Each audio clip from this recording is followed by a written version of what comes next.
Hello student.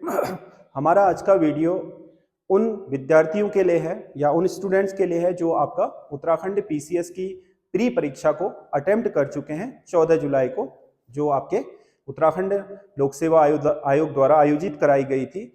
तो इस परीक्षा में जो हमने प्रश्न पत्र देखा प्री का और जो सी सेट का, क्योंकि सी सेट तो क्वालिफाइंग है, आपको पता ही चल गया होगा कि सी सेट हमारा क्वालिफाई हो रहा है या नहीं हो रहा है, उसके नंबर जुड़ने नहीं है। जो पहला पेपर है जिससे आपके प्री की मेरिट बननी है, उस प्री की मेरिट में कितने नंबर आपके होने चाहिए जहां से कि आप निश्चिंत होकर के मेंस की तैयारी में अभी से लग जाओ, क्योंकि मेंस की तैयारी में काफी लिखना पड़ता है।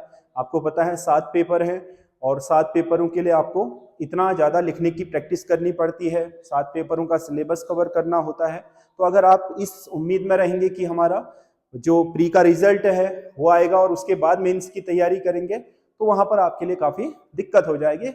खासकर वो लोग जिनके बहुत अच्छे नंबर प्री में कल नहीं बन पाए, उन लोगों के लिए आपका कि वो करें या ना करें, या कर सकते हैं, चांस ले सकते हैं या नहीं ले सकते हैं। वैसे तो तैयारी करोगे तो आपके आगे के लिए बढ़िया ही है, उसमें कोई दिक्कत नहीं है कि आपने तैयारी कर दी तो प्री में नहीं आया तो वो बर्बाद चले गई, क्योंकि मेंस की तैयारी करने के दौरान आपका जो बौद्धिक लेवल है वो अच्छा उठ जाता है, आगे भी आपको चांस मिलते ही रहेंगे। परंतु बात यह है कि जिन स्टूडेंट्स ने अटेम्प्ट कर दिया है और जिन्हें पूरा कॉन्फिडेंस है कि हमारे तो आ ही जाएंगे, उनके लिए तो ठीक है, वो तो करेंगे ही।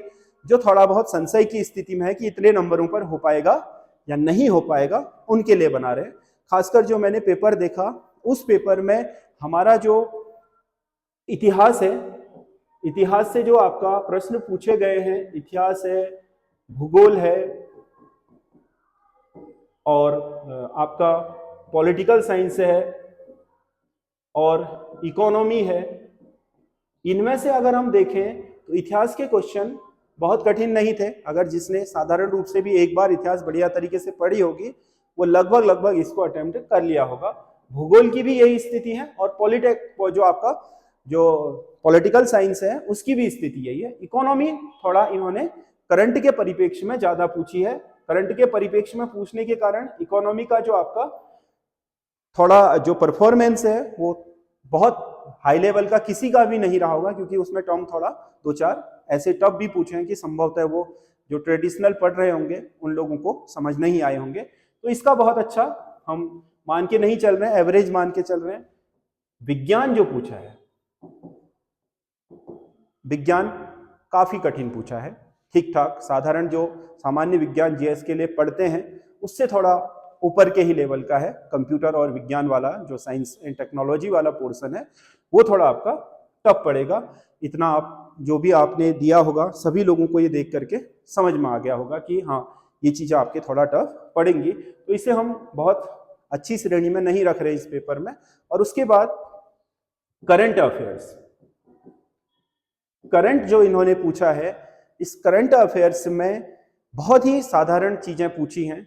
सामान्य रूप से एक स्टैंडर्ड परीक्षा के हिसाब से करंट अफेयर्स नहीं, जैसे पहले बैंकिंग आदि में पूछा जाता था वन लाइन, बिल्कुल सीधा सीधा ऐसे क्वेश्चन ज्यादा पूछे जो कि आपके एक अच्छे लेवल की मेंस आदि की तैयारी कर रहे हैं या जो सिविल की तैयारी कर रहे होते हैं, वो साधारणतः इन छोटे मोटे तत्वों को लेकर के नहीं चलते हैं। कुछ बहुत इंपॉर्टेंट चीजें पूछी हैं जो होनी चाहिए थी पेपर में, वो तो लगभग सभी लोगों की करंट अफेयर्स में सही भी हो गई। और करंट का पार्ट बहुत बड़ा रखा है इन्होंने, बहुत अच्छे क्वेश्चन, मतलब बहुत ज्यादा मात्रा में क्वेश्चन पूछे हैं। और करंट होना भी चाहिए, करंट अफेयर्स आपकी सिविल सेवा के लिए बहुत जरूरी आपका चीजें हैं। तो उस करंट अफेयर्स को अगर हम देखें तो बहुत अच्छा मुझे नहीं लग रहा है कि सबका गया होगा। कुछ बच्चे जो आपका बहुत वन लाइनर आपके तैयारी करते हैं करंट अफेयर्स की, हो सकता है कि उनके 2-4-5 क्वेश्चन औरों से ज्यादा हो जाएं, लेकिन ये एवरेज से ऊपर किसी का नहीं होगा, एवरेज से नीचे ही होगा करंट अफेयर्स। उत्तराखंड वाला जो पोर्शन है ये ठीक पूछा है। उत्तराखंड का इतिहास वगैरह जो हम ट्रेडिशनल पढ़ाते हैं या आप लोग पढ़ते हो वही सब पूछी गई है। उत्तराखंड के भूगोल से भी, अन्य जो आपके उत्तराखंड के क्षेत्र हैं उनसे जो क्वेश्चन पूछे गए उसमें बहुत कठिनाई है नहीं। तो यहाँ पर अगर हम देखें सभी का एवरेज मिला करके, तो एक ऐसा पेपर जिसमें आपके अच्छा पढ़ाई करने वाला बच्चा 90 नंबर तक तो गया होगा आसानी के साथ। 90 नंबर के बाद लगभग हर किसी को संघर्ष करना पड़ा होगा, इतना श्योर है। तो अगर हम इसका मोटा मोटा एक आकलन कर लें कि जनरल कैंडिडेट्स को अगर 90 से ऊपर है नंबर तो मेरे हिसाब से तैयारी कर देनी चाहिए। हालांकि 90 में जाए, 95 में जाए, 96 में जाए मेरिट, ठीक है, 2-4 नंबर ऊपर नीचे हो सकती है, परंतु 90 से ऊपर जिसके हैं उसे चांस लेना चाहिए और तैयारी अपनी मेंस की कर देनी चाहिए। जिनके 95 या 100 से ऊपर है वो तो श्योर करें, वो तो आज ही से लग जाए, ठीक है, कल पेपर हो गया है। अगर आप आज रेस्ट करने की सोच रहे हैं तो मेरे हिसाब से आपको रेस्ट नहीं करना चाहिए। और उन लोगों के लिए खासकर ये पेपर बहुत महत्वपूर्ण होने वाला है जिन लोगों का साइंस या फिर आपका मैथमेटिक्स का बैकग्राउंड नहीं है, क्योंकि वो चीजें अब आपके पेपर से हटा दी गई हैं इस वजह से। और उत्तराखंड के 2 पेपर कर दिए हैं मेंस में, तो आपके लिए बहुत बड़ा एडवांटेज होने वाला है। तो अगर आपने उत्तराखंड पहले समूह के दृष्टिकोण से भी पढ़ रखा है तो आपको फैक्चुअल चीजें बहुत अच्छी पता होंगी।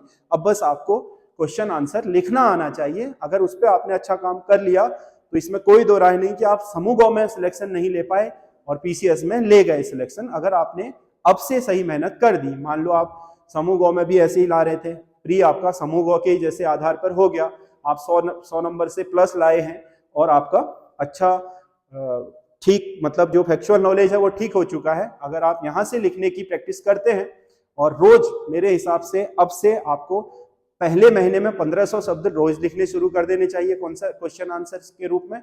और 1 महीने बाद, मतलब 15 अगस्त के बाद जितना भी आपका पेपर का स्वरूप है, आपको पता है इतने शब्दों वाले इतने क्वेश्चन, उसी पैटर्न पर रोज आपको कम से कम 3 घंटा घड़ी के सामने बैठ करके लिखने की प्रैक्टिस करनी चाहिए।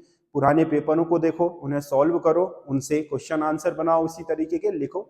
सेल्फ स्टडी कर रहे हो तो बहुत अच्छी बात है, कहीं कोचिंग कर रहे हो तो वो जो करा रहे हैं उनको करो, लेकिन लिखने की प्रैक्टिस जरूर करो। 3 घंटा आपका 24 घंटे में से ऐसा होना चाहिए जिसमें केवल आप पेन पकड़ करके लिखो, क्योंकि पीसीएस में बहुत बड़ा संकट तब खड़ा होता है जब आपके क्वेश्चन छूट जाते हैं। अगर आपके क्वेश्चन छूट नहीं रहे हैं और आपने सारे के सारे अटेम्प्ट करें तो लगभग ये तय हो जाता है कि आपकी इंटरव्यू की कॉल आ जाएगी और हो सकता है सिलेक्शन भी हो जाए, इंटरव्यू आपका ठीक ठाक चला गया तो।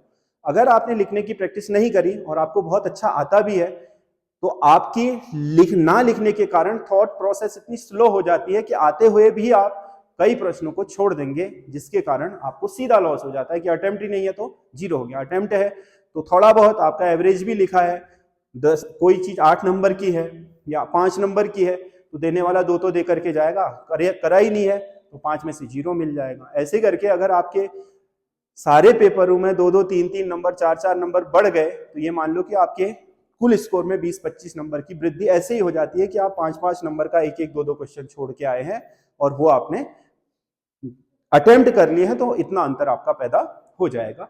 इसीलिए अगर आपके 90 से ऊपर नंबर आ रहे हैं फर्स्ट पेपर में, सेकंड तो क्वालिफाई है और सेकंड आपका क्वालिफाई लग रहा है आपको और 90 प्लस आप जा रहे हो तो आपको यहां से अपनी तैयारी शुरू कर देनी चाहिए। वैसे भी ऑन एवरेज कभी भी आप पीसीएस का पेपर देखोगे, सीटें कम हो ज्यादा हो तो आपने एक चीज गौर करी होगी कि अगर आपके 60+% नंबर हैं तो सिलेक्शन, मतलब मेंस की कॉल आने के चांस बन जाते हैं, क्योंकि यही रहता है, कभी 60, कभी 62, कभी 63, 65 के आसपास ही, यानी कि आपका 60 से लेकर के 65 तक के बीच में ही कहीं पर मेरिट होती है, क्योंकि लगभग पेपर का मॉडल एक जैसा होता है। कई बार आपके सब्जेक्ट काफी, जो आपके ट्रेडिशनल सब्जेक्ट हैं वो कठिन पूछता है। इस बार ये चीजें ठीक पूछी हैं, उत्तराखंड, इतिहास, भूगोल, पॉलिटेक्निक, ये चीजें कठिन पूछी हैं और बड़ा पोर्शन बनाया, तो इतना आसान होगा नहीं कि बहुत सारे बच्चे, बहुत हाई स्कोरिंग ये आपका पेपर नहीं था। जैसे आपका समीक्षा अधिकारी का था, काफी हाई स्कोरिंग पेपर था, क्योंकि 50 नंबर की आपके रीजनिंग और मैथ्स वाला पोर्शन, जिनकी रीजनिंग वगैरह ठीक है उन्होंने वो लगभग पूरा कर लिया था। कई बच्चे तो ऐसे थे कि 45 प्लस उसी में ले आ रहे थे।